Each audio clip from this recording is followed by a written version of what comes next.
School में पूरे एक एक गंदे गंदे बच्चों को ढूंढ के एक ही क्लास में भरा गया था। शायद इस ब्रॉडकास्ट के माध्यम से अगर ये वीडियो अगर जिग्नेश देखेगा, ठीक है, तो मैं यही चाहता हूँ कि मुझसे संपर्क करे, ठीक है।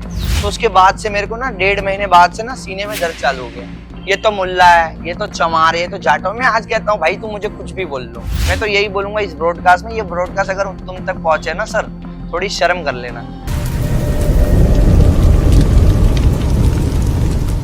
तो हेलो दोस्तों, स्वागत है फिर से एक और नई वीडियो में, एक और नए मेहमान के साथ। आज हम जिससे बात करने जा रहे हैं वो हैं राज एक्सप्रेशन जी, जो मुंबई से हैं। मुंबई से काफ़ी दूर आए हैं यूपी में वो अपना पॉडकास्ट देने के लिए। तो दोस्तों वीडियो को शेयर करें सबसे ज़्यादा से ज़्यादा। तो भाई स्वागत है आपका हमारे पॉडकास्ट चैनल में। शुक्रिया भाई। अच्छा राज भाई, मेरा सवाल ये है आपसे पहला कि आपके ना आज तक कितने इंस्टा अकाउंट डिलीट हुए हैं? मेरा इंस्टा अकाउंट आज तक कोई डिलीट तो नहीं हुआ, लेकिन एक डिलीट हो गया था जिसको हम लोग, मेरे दोस्त लोग ने रिकवर कर लिया, ठीक है जी। लेकिन उस टाइम पे मुझे लोगों की हकीकत भी पता चल गई कि कौन अपने है और कौन पराया है, ठीक है। क्योंकि इंसान जब मुसीबत में होता है तब पता चलता है कि कौन उसके साथ में है, ठीक है। आपको आपकी ना किस चीज में ज्यादा रुचि है? मेरा ऐसा ही है कि अगर मुझे गुस्सा आ जाता तो मैं उस चीज पे वीडियो बनाने लगता, और मेरे गुस्से के बिना मेरे वीडियो बनी ना सकती। अच्छा, गुस्से के कोई ना कोई कारण हाँ। रहते होंगे लाइफ में। हाँ, लाइफ में तो सभी के लाइफ में कारण रहते ही होंगे। अच्छा, गुस्से के एक दो कारण, जैसे किस चीज को लेकर आए थे ज्यादा गुस्सा आपको? जैसे मेरा मानना है, अब तो मैं ये सोचने लगा हूँ कि हर इंसान अपनी तरीके से नहीं चल सकता। जैसे मैंने सोच लिया कि यार तुम मेरी तरीके से चलो, वैसा अब तो नहीं हो सकता, क्योंकि अब आजकल सभी लोग अपनी तरीके से चलना जानते हैं। अच्छा, तो इस चीज को लेकर थोड़ा रिस्पेक्ट अनरिस्पेक्टफुल होता है कि मतलब मेरी बात नहीं सुन रही है इंसान, ऐसे करके तो गुस्सा आता है ज्यादा। अच्छा, आपकी स्कूल लाइफ कैसी रही है या बचपन कैसा रहा हो? मेरी स्कूल लाइफ तो मतलब सभी की अच्छी ही होती है, बट मेरी कुछ कुछ ज्यादा ही अच्छी है, क्योंकि मतलब मैं पढ़ने में तो अच्छा था ही, लेकिन मस्तियों में, झगड़ों में, सभी में मैं आगे ही था। मतलब वो बोलते हैं ना, बैक बेंचर्स टाइप, तो उसी में रहे, ठीक है। कुछ भी अगर स्कूल में कहीं भी मैटर हो जाए तो पहले राज भाई हो जाए। हमारी ना ग्रुप हुआ करती थी 5 लोगों की, एक का नाम जिग्नेश था, एक मैं था, और मतलब 2-3 लोग और थे, विशाल भी थे, विशाल वाघेला, ठीक है। तो ये वही लोग हैं जो हम लोग बचपन से साथ में, मतलब 3rd स्टैंडर्ड से साथ में पढ़ रहे हैं। और मतलब ऐसा ग्रुप हुआ करता था ना कि अगर कहीं भी लड़ाई होगी तो मतलब पहले इनको बताना ही है, अगर नहीं बताया तो हम लोग दोनों को मारते थे, इनको भी मारते थे, इनको भी मारते थे, मतलब बताना था, कंपलसरी रहता था। और हमारा एक क्लास होता था 7th A, ठीक है। उसको ना हर स्कूल में पूरे एक एक गंदे गंदे बच्चों को ढूंढ के एक ही क्लास में भरा गया था, 7th A, ठीक है। कि मतलब इस क्लास में दुनिया के सबसे बेकार लड़के यहीं भरे हैं, ठीक है। और उस क्लास में हम सभी के सभी थे, ठीक है। और धीरे धीरे फिर स्टैंडर्ड बढ़ते गए, हम लोग फेल होते गए, कुछ लोग आगे चलते गए, कुछ लोगों ने छोड़ दिया, ठीक है।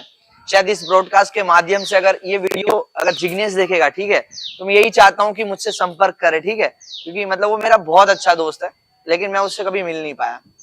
अच्छा, ऐसा कोई दोस्त जिसको आपको जिसने धोखा दिया हो? धोखा देने, देखो मैंने एक तो पहली बात, लाइफ में दोस्त बहुत कम बनाए, ठीक है, बहुत कम बनाए। मतलब अगर बोला जाए तो जो स्कूल लाइफ के दोस्त थे वो तो अलग ही थे, उनके साथ तो दुनिया अलग ही थी। लेकिन जो रियल लाइफ में अगर बोलूं, मैं करीबन 1 साल पहले एक दोस्त से मिला था, जिसका नाम मैं लेना नहीं चाहता, क्योंकि मैं नहीं चाहता कि वो मेरे नाम से फेमस हो, ठीक है। और होने भी नहीं देंगे ऐसा। दिक्कत ऐसी होती है ना, जब बहुत ज्यादा दुख कब होता है, जब हम उसके लिए 100% दे, ठीक है, और वो इंसान 1 साल की दोस्ती को केवल 10 दिन के प्यार के लिए भुला के चला जाए, ठीक है। तो बहुत बुरा लगता है। अब इससे ज्यादा मैं खोल नहीं सकता ब्रॉडकास्ट में, क्योंकि ना फिर लोग ज्यादा हर्ट हो जाएंगे। तो बस इसी का टॉपिक यही खत्म होता है इस दोस्त का। आप ना सोशल मीडिया पर कैसे आए थे?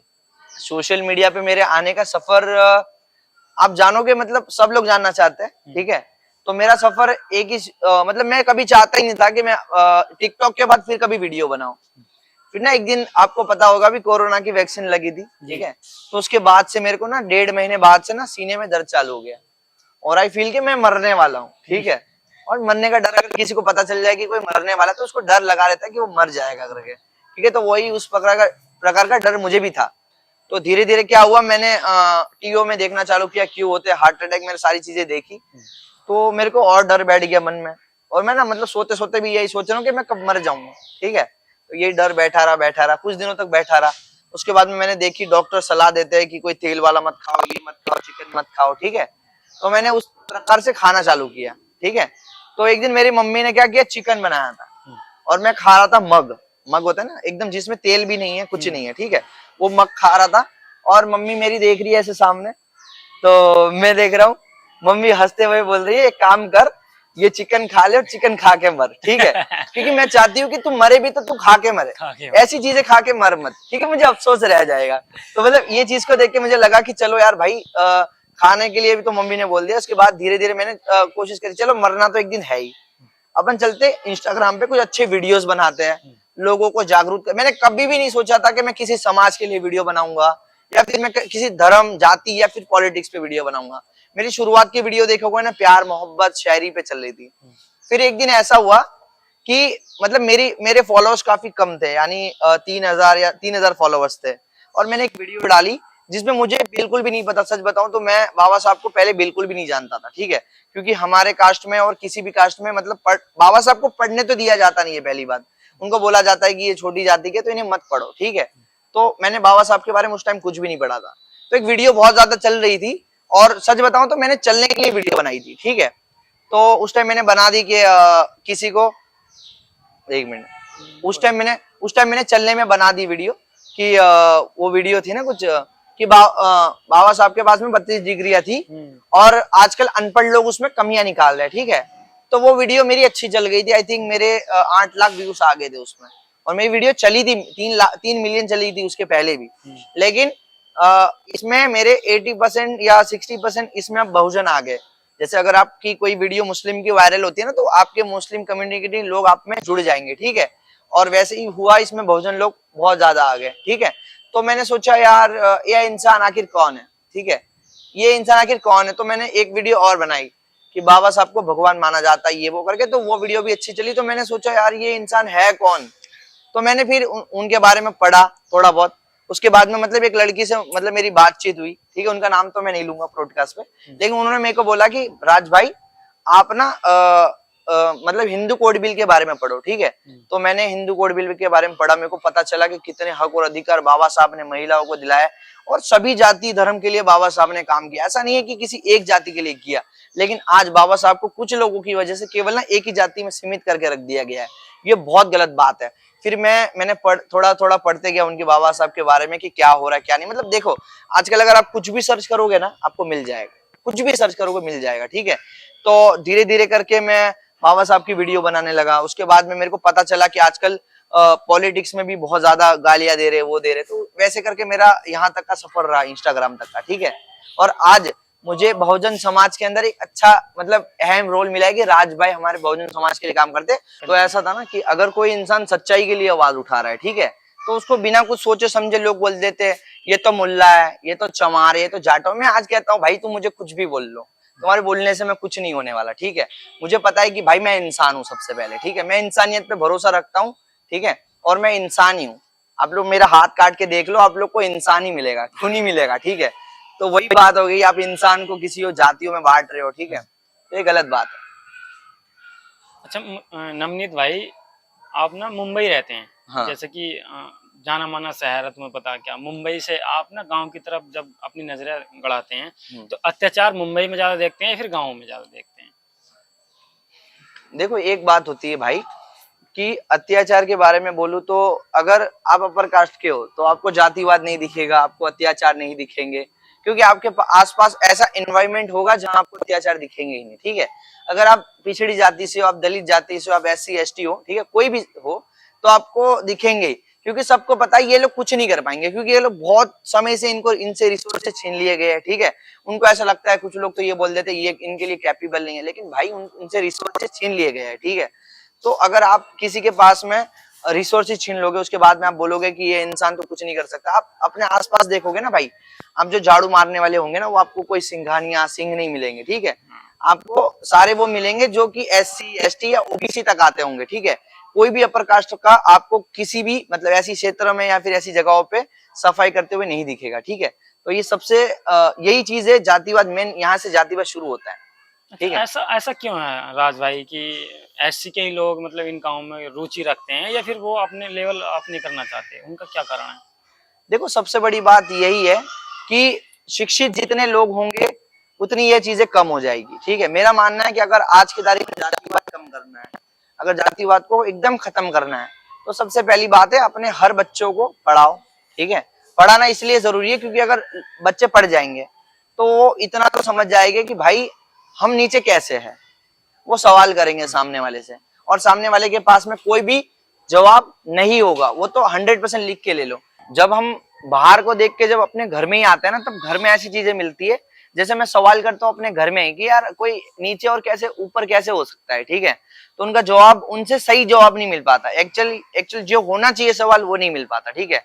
तो मुझे भी ऐसा लगता है कि शायद वो शिक्षित नहीं है और उनके माता पिता ने जो उन्हें बता दिया उन्होंने भी वो भरोसा कर लिया, ठीक है। लेकिन भाई मैं तो पढ़ा लिखा हूँ यार, थोड़ा तो पढ़ा हूँ, इतना तो पता है कि भाई जो लिखा गया वो देखोगे अपने आंखों से देखोगे। वो लिखा ये गया है कि जो दलित है, जो ऐसी है, वो पैर के मैल से पैदा हुआ है।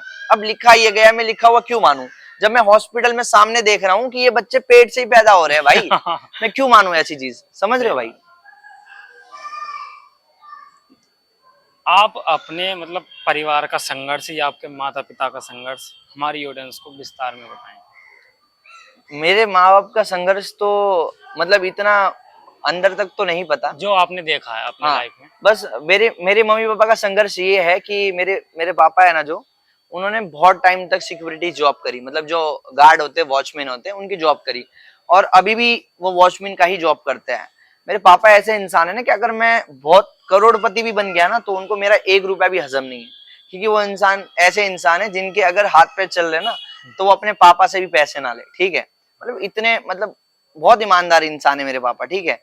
वो आज भी 9,000 में जॉब करते हैं, ठीक है। और ये मेरे लिए गर्व की बात है कि मेरे पापा आज भी जॉब करते हैं, मैं नहीं करता कोई जॉब, ठीक है। क्योंकि मैं सच बताऊं तो मैं जॉब करने जाता हूँ ना तो मेरी सच्ची बातों की वजह से लोग मुझे जॉब से निकाल देते हैं। जब मैं कोई सामने वाले से सवाल करता हूँ, यानी अगर मेरा कोई सेठ है या फिर मेरे से कोई हाई लेवल में है, ठीक है। लास्ट टाइम भी मतलब मेरे जो जॉब था वो इसी वजह से छूटा था कि मैंने जो सर थे वो वहां से निकल रहे थे, सीधी बात है। तो मैंने उनसे बोल दिया, मतलब वो 2-3 बार निकले, वो दूर से निकले, ठीक है। तो मैंने बोला कि कोई बात नहीं, वो दूर से निकलेगा, कुछ काम होता तो मेरे पास आ जाते तो मैं खड़े हो जाता। तो मुझे बोल रहे कि आप मेरे को देख के उठे क्यों नहीं? मतलब मैं तो आपको प्यार से बता रहा हूँ, तो मेरे को बोल रहा था तू मेरे को देख के उठा क्यों नहीं? तो मैंने उसे बड़े प्यार से समझा दिया कि सर आप मुझे पैसे देते हो आपको देख के उठने के नहीं। हाँ। मैं अपने 12 घंटे यहाँ कुर्सी पे बैठ के लोगों को ध्यान रखता हूँ, तब जाके आप मेरे को 12,000 देते, मतलब 10,000 देते हो, ठीक है। तो वो मुझे बोलने लगे कि मतलब तुझे काम करना है तो मतलब उठना पड़ेगा। ऐसे तो दिन में भाई कितने लोग आएंगे, कितने लोग आएंगे, हाँ, उठने बैठने में रह जाएंगे। 200-300 लोग आएंगे, तो क्या 200-300 लोगों को देख के उठते रहोगे क्या? थोड़ा इंसान का भी देखो, इंसान को इंसानियत रखनी चाहिए। मैं तो यही बोलूंगा इस ब्रॉडकास्ट में, ये ब्रॉडकास्ट अगर तुम तक पहुंचे ना सर, थोड़ी शर्म कर लेना, ठीक है। थोड़ी शर्म कर लेना और थोड़ी इंसानियत रख लेना, ठीक है। कि कोई गरीब इंसान है ना, वो भी इंसान है, वो भी खाना ही खाता है, ठीक है। थोड़ी सी तकलीफ आती है ना तो भाग जाते हो हॉस्पिटल। हमारे ना बच्चे ऐसे भूखे भी रहते हैं ना तो हम नहीं जाते हॉस्पिटल। हमको पता है कि हमारा बच्चा 6 घंटे बाद ठीक हो जाएगा, ठीक है। क्योंकि हमारे पास इतने रिसोर्सेस नहीं है, पैसे नहीं है कि हम बच्चों को हॉस्पिटल भी ले जाए, ठीक है। और मेरी मम्मा है जो, वो बर्तन जो होते हैं ना, जुने बर्तन, ठीक है, वो बर्तन बेच के हम लोगों को बड़ा किया है। मतलब बहुत ज्यादा स्ट्रगलिंग लाइफ रही मेरे मम्मी पापा की भी। जब 2 बच्चे हुआ करते थे तब भी, और 3 बच्चे मेरे को, मैं सबसे छोटा हूँ, ठीक है। तो 3 बच्चों के साथ भी मतलब आप समझ लो कि बहुत स्ट्रगलिंग लाइफ रही मेरे माता पिता की भी। मतलब एक मेरे पापा ना पूरे मतलब इतने बड़े बड़े पोट के उठा के मतलब मुंबई तक जाते थे, केवल कपड़े बेचने के लिए, जूने कपड़े होते हैं ना। और मैं सच बताऊं ना, ब्रॉडकास्ट में सच बता रहा हूँ, मैंने कभी भी आज तक मैंने नया कपड़ा लेके नहीं पहना। एक बार केवल नवनीत भाई ने दिलाया था, बाकी मैंने कभी नहीं लिया, क्योंकि मुझे जरूरत ही नहीं पड़ी। इतने कपड़े आते हैं हमारे यहाँ पे, बहुत कपड़े आते हैं, लेकिन कभी भी मेरा नया लेके पहनने का मन नहीं होता, क्योंकि मतलब सेकंड कपड़े ही ऐसे आ जाते हैं कि मन ही नहीं होता। और जो मेरी मम्मी है, ठीक है, वो ऐसे तो हैंडीकैप है, मतलब जब बचपन में थे ना तब उनके पीठ पे ना गाय ने पैर रख दिया था, ठीक है। तो तब से उनका जो ये है ना, रीढ़ की हड्डी एक के ऊपर एक चढ़ी हुई है, ठीक है। उस टाइम ने डॉक्टर ने बोला था कि ऑपरेशन करवा लो, लेकिन उस टाइम मतलब उनके मम्मी पापा के पास भी पैसे नहीं हुआ करते थे, ठीक है। और मेरी मम्मी की लाइफ ऐसे ही चली गई, मतलब बिना ऑपरेशन कराए। और आज मतलब मेरी मम्मी कम से कम ओनली 80% डिसेबल ही है, लेकिन उसके बावजूद भी मतलब हम मतलब 3 बच्चों को इतना बड़ा किया। हम लोगों को किसी भी चीज की कमी नहीं रहने दी मेरे माँ बाप ने, किसी भी नहीं, खाने से लेके कपड़े तक की किसी भी चीज की नहीं। आपकी पूरी लाइफ में ऐसा कौन इंसान है जो आपको ना अभी तक साथ लेकर चला हुआ या अभी तक है आपके साथ? मैं सच बताऊं भाई तो ऐसी लाइफ में, मेरी लाइफ में कोई 1 साल से ज्यादा कोई रहा ही नहीं है। मतलब समझ लो कोई इंसान है जो मतलब इस बर्थडे पे मुझे मिला है, तो वो अगले बर्थडे के पहले मेरे से दूर होना ही है।